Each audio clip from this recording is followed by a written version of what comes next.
বন্ধুরা, কেমন আছেন সবাই? আশা করছি সবাই সুস্থ আছেন, ভালো আছেন।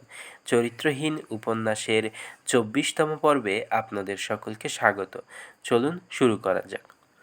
জ্যোতিষ হাসিতে লাগিলেন, বলিলেন, এই জন্যই সাধারণের মাঝে নিয়ে চলাফেরা শক্ত বলছিলে।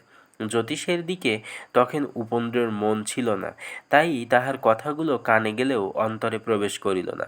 বাল্যবন্ধুর বিরুদ্ধে কাল রাত্রির ব্যবহার ও রূঢ় ভাষা তাহাকে ভিতরে ভিতরে ক্লেশ দিতেছিল। সেই জন্য কথায় কথায় বিবাদে বিভিন্ন পাড়ায় সম অসম বয়সীদের সহিত হাতাহাতি, পেটাপেটি, বাদ বিসংবাদ এবং আরও অনেক আপদ বিপদে সর্বত্র সতীশ তাহার মস্ত দেহ ও মস্ত জোর লইয়া তার পাশে আসিয়া দাঁড়াইয়াছে। সেই সমস্ত স্মৃতি ও বিস্তৃত কাহিনীর মাঝখানে আসিয়া হঠাৎ তাহার হৃদয় অত্যন্ত অনুতপ্ত হইয়া উঠিল এবং জ্যোতিষের কথায় উপেন্দ্র যখন বলিলেন, হ্যাঁ, এই জন্যই, ঠিক এই জন্যই চিরকাল ওকে এত ভালোবাসি। জ্যোতিষ ও সরোজিনী উভয়েই বিস্মিত মুখে চাহিয়া রহিলেন। এই অসংবদ্ধ কথার কেহই অর্থ গ্রহণ করিতে সমর্থ হইলেন না, কিন্তু দ্বিতীয় প্রশ্নেরও সময় রহিল না। নিঃশব্দে পর্দা সরাইয়া সতীশ প্রবেশ করিল। তাহাকে প্রথমে দেখিতে পাইলেন সরোজিনী। তিনি আনন্দ কলরবে সংবর্ধনা করিয়া উঠিলেন, বেশ হয়েছে, সতীশবাবু এসে পড়েছেন। সতীশ নীরবে সকলকে চাহিয়া দেখিয়া হাসিমুখে বলিল, আমার কথা হচ্ছিল বুঝি? উপিনদা আমাকে আর মুখ দেখাতে দেবে না। বলিয়া অনতিদূরে একটা কোচের উপর বসিতে গেলে উপেন্দ্র হাত দিয়া হারমোনিয়াম যন্ত্রটা দেখাইয়া দিয়া বলিলেন, একেবারে ওইখানে গিয়ে বসো। সরোজিনী এইমাত্র আমাকে দোষ দিচ্ছিলেন, শুধু আমার জন্যই ওবেলা গান হতে পায়নি। সতীশ নির্দিষ্ট আসনে উপবিষ্ট হইয়া সকৌতুকে বলিল, এখন তো গান হতে পারবে না, এটা যে আমার সানাই বাজাবার সময় উপিনদা। সে রাত্রে, একটু অধিক রাত্রে সভা ভাঙিবার পরে বিছানায় শুইয়া সরোজিনী দীর্ঘ নিঃশ্বাস ফেলিয়া মনে মনে বলিল, উনি যদি আমাদের কোনো আত্মীয় হতেন তো ওর কাছেই শিখতুম। সঙ্গীত শিক্ষার জন্য তাহার একজন হিন্দুস্থানি ওস্তাদ নিযুক্ত ছিল। ইহারই স্থানে সতীশকে কল্পনা করিবার জন্য নানাবিধ উপায় উদ্ভাবন করিতে করিতে একসময়ে ঘুমাইয়া পড়িল। উপেন্দ্র ও সতীশ গেলে কবাট রুদ্ধ করিয়া সেইখানেই কিরণময়ী দাঁড়াইয়া রহিল। অন্ধকারে তাহার চোখ দুটো জন্তুর মতোই জ্বলিতে লাগিল। তাহার মনে হইতে লাগিল, ছুটিয়া গিয়া কাহারও বক্ষস্থলে দংশন করিতে পারিলে সে বাঁচে। হাতের দীপটা উঁচু করিয়া ধরিয়া উন্মাদ ভঙ্গি করিয়া বলিল, আগুন ধরিয়ে দেবার উপায় থাকলে দিতুম, দিয়ে যেখানে হোক চলে যেতুম। ডাকাডাকি চেঁচামেচি করে একটু একটু করে পুড়ে মরতুম। শত্রুতা করবার সময় পেত না। শীতের রাত্রেও তাহার কপালে মুখে ঘাম দিয়াছিল, সেগুলো হাত দিয়া মুছিতে মুছিতে সহসা নিজেকে ধিক্কার দিয়ে বলে উঠিল, কেন সংবাদ দিতে গেলুম, কেন নিজের পায়ে কুড়ুল মারলুম? কিন্তু আমি নিশ্চয় বলিতে পারি, সমস্তই ওই হতভাগী বুড়ির কাজ। ছেলের সঙ্গে মতলব করে ওই এমন ঘটিয়েছে। সতীশের কথাগুলো বিছার কামড়ের মতো রহিয়া রহিয়া জ্বলিয়া উঠিতে লাগিল। এই দুটি লোক যে কতক শুনিয়াছে তাহাতে লেশমাত্র সন্দেহ ছিল না, কিন্তু কত এবং কি কি শুনিয়াছে সেইটা নিশ্চয়ই বুঝিতে না পারিয়া সে আরও ছটফট করিতে লাগিল। তাহাকে স্বামী শাশুড়ি দুজনে মিলিয়া বুঝাইয়াছিল, উপিনের মতো লোক নাই, সে আসিয়া পড়িলে আর কোনো দুঃখ থাকিবে না। কেন সে বিশ্বাস করিয়াছিল? কেন সে নিজের হাতে চিঠি লিখিয়া দিয়াছিল? অন্ধকার স্যাঁতসেঁতে প্রাঙ্গণের একধারে দাঁড়াইয়া এই ক্রোধোন্মত্তা নারী ইহাদিগকে মিথ্যাবাদী, কুচক্রী, শয়তান, শয়তানি প্রভৃতি কত কি বলিয়া তৃপ্তি লাভ করিতে পারিল না।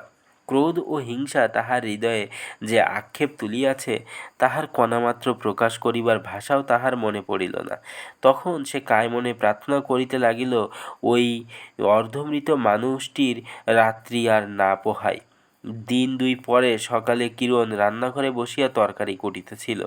ঝি আসিয়া সংবাদ দিল, ডাক্তারবাবু এসেছেন। কিরণ বটি হইতে মুখ না তুলিয়া বলিল, মা আজ ভালো আছেন, তাকে বলো গে। ঝি কিছু আশ্চর্য হইয়া গেল, কিছুক্ষণ চাহিয়া থাকিয়া বলিল, তিনি সেই ও ঘরেই বসে আছেন। তাহার কথার বিশেষ অর্থটার দিকে কিরণ লেশমাত্র মনোযোগ না দিয়া সহজভাবে কহিল, ওর ওষুধ কেউ তো খায় না, তবু কেন যে ও আসে জানি নে। তুই নিজের কাজে যা, ও আপনিই চলে যাবে। এই ডাক্তারটির ওষুধ যে ব্যবহারে আসে না, ঝির নিকট ইহা নতুন সংবাদ নহে, সুতরাং উল্লেখের আবশ্যকতা ছিল না। কিন্তু কেন যে সে আসে, এ প্রশ্ন সম্পূর্ণ নতুন। সে বিস্ময়াপন্ন হইয়া ভাবিতে লাগিল, কাল সন্ধ্যার সময়ে যে সে ঘরে গিয়াছে, ইহার মধ্যে হঠাৎ কি এমন ঘটিল যে ডাক্তারের এ বাড়িতে আসা অনাবশ্যক হইয়া উঠিল। তথাপি সাহস করিয়া আর একবার বলিল, না হয় তরকারি আমি কুটে দিচ্ছি, তুমি একবার যাও না। কিরণময়ী সহসা অত্যন্ত রুক্ষভাবে বলিয়া উঠিল, তুই যা যা, নিজের কিছু কাজকর্ম থাকে তো করগে। এই আকস্মিক ও অত্যন্ত অনাবশ্যক উগ্রতায় ঝি এতটুকু হইয়া গেল। সে এ বাড়িতে সে খুব পুরাতন না হইলেও একেবারে নতুন নয়। ইতিপূর্বে এরূপ অকারণ তীব্রতার পরিচয় পাইয়াছে, কিন্তু ঠিক এমন ধারাটি সে স্মরণ করিতে পারিল না। আর কোনো সময়ে সেও বোধ করি রাগ করিত, কিন্তু আজ করিল না। অতি বিস্ময়ে সে অভিভূত হইয়া পড়িয়াছিল।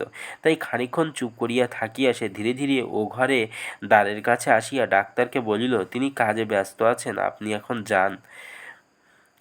ডাক্তার অবাক হইয়া গেল, কহিল, একবার বলো গে, আমার একটু বিশেষ কাজ আছে। ঝি বলিল, আপনি বোঝেন না কেন ডাক্তারবাবু? আমি খুব বলেছি, আর বলতে পারবো না। ওসব আমি কিছু জানি না, আজ আপনি যান বলিয়া সে চলিয়া গেল। এই অবহেলা ও লাঞ্ছনা প্রথমে ডাক্তারকে গভীর আঘাত করিল, কিন্তু পরক্ষণেই একটা লজ্জাকর দুর্ঘটনার সম্ভাবনা তাহার মনে উদয় হইবা মাত্রই সে ভিতরকার ব্যাপারটা শুনিবার জন্য ব্যাকুল হইয়া উঠিল। তাহার অপেক্ষা করিয়া থাকিতে আপত্তি ছিল না, এবং অপেক্ষা করিয়াই রহিল, কিন্তু কেউই ফিরিয়া আসিল না। তখন দাঁড়াইয়া দাঁড়াইয়া কত কি ভাবিয়া চলিয়া যাইবে মনে করিয়া হাতব্যাগটা তুলিয়া লইয়া মুখ তুলিয়াই দেখিল দ্বারের সম্মুখে কিরণময়ী। ডাক্তার উদ্যত অভিমান দমন করিয়া বলিল, একটু সরো, বড় দেরি হয়ে গেল। আরও অনেক রুগী পথ চেয়ে বসে আছে। মা ভালো আছেন আজ? ভালো আছেন বলিয়া কিরণময়ী পথ ছাড়িয়া একপাশে সরিয়া দাঁড়াইল। ডাক্তারের কিন্তু পা উঠিল না, অথচ যাওয়ার প্রস্তাব নিজে করিয়া দাঁড়াইয়া থাকাও শক্ত হইয়া পড়িল। কিরণময়ী মৃদু মৃদু হাসিতে লাগিল, বলিল, যাও না। ডাক্তার মুখ তুলিয়া ভুরু কুঞ্চিত করিল, কহিল, তুমি কি মনে করো আমি যেতে জানি নে? আমি কি পাগল যে মনে করব তুমি যেতে জানো না? হ্যাঁ ডাক্তার, কতগুলি রুগী তোমার পথ চেয়ে আসে শুনি। বলিয়াই মুখ ফিরাইয়া হাসিতে লাগিল।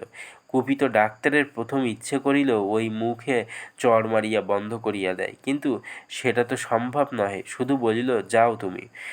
আমি যাব কোথায়? বাড়ি আমার, যেতে হলে তোমাকেই হয়। আমি যাচ্ছি বলিয়া সে গমনোদ্গত হইতেই কিরণময়ী দুই চৌখাটে হাত দিয়া পথ রোধ করিয়া বলিল, যাচ্ছ, কিন্তু জেনে যাও, এই যাওয়াই শেষ যাওয়া।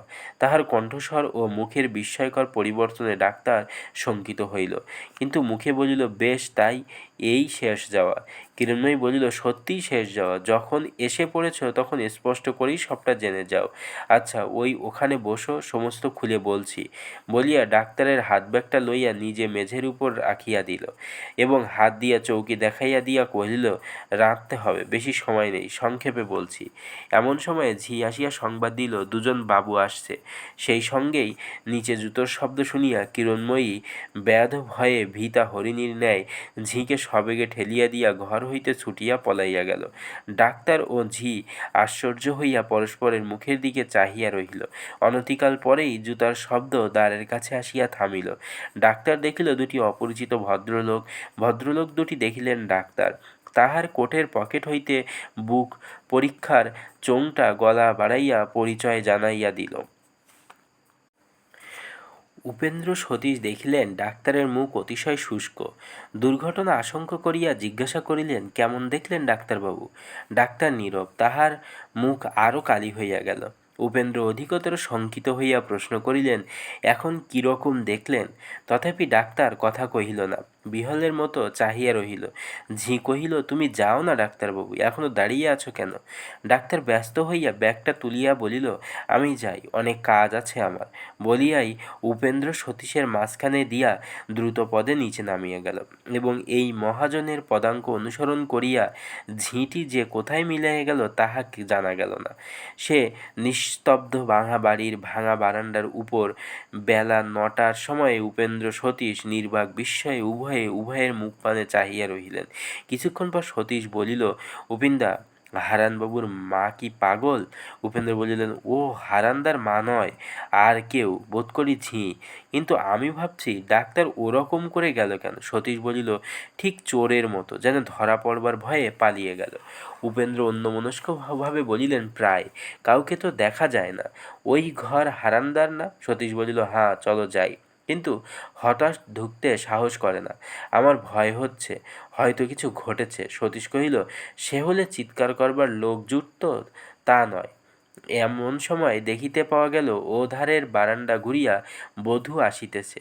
মনে হইল যেন এইমাত্র সে কাঁদিতেছিল, চোখ মুছিয়া উঠিয়া আসিয়াছে।